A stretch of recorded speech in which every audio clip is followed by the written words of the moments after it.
तर मंडळी, लग्नासाठीचा तुमचा सगळ्यात चांगला जोडीदार कोण असू शकतो आणि कोण असू शकत नाही? तुम्ही याचं अचूक भाकीत वर्तवू शकता का? ते पण फक्त एकाच नंबरच्या आधारावर. कोणतं असं करिअर फील्ड आहे ज्यामध्ये तुम्ही सर्वात जास्त सुटेबल आहात, बक्कळ पैसे कमवण्यासाठी आणि मानसिक समाधान मिळवण्यासाठी सुद्धा?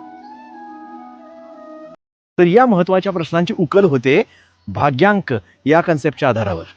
न्यूमरॉलॉजी मधला हा एक अतिशय बेसिक कन्सेप्ट आहे आणि तुम्हाला तो जाणून घेणं खूप महत्वाचं आहे. मग भाग्यांक मोजायचा कसा? सोपं आहे, सांगतो.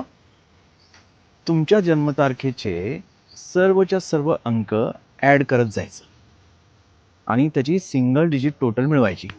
झालं, तोच तुमचा भाग्यांक. आणि ह्याला भाग्यांक का म्हणतात? कारण तुमच्या भाग्याचे जे पॅटर्न्स आहेत, आरोग्य, रिलेशनशिप, करिअर, मनी यांच्याशी संबंधित, ते या अंकात सामावलेले आहे. म्हणून भाग्यांक म्हणजेच भाग्यांक हा एक राजमार्ग आहे, एक समतोल आणि आनंदी आयुष्य जगण्यासाठी. त्यामुळे तो जाणून घेणं खूप महत्वाचं आहे. आत्ताच मी तुम्हाला हे सिक्रेट सांगितलं, त्यामुळे मंडळी फॉलो तर करायला लागतेच.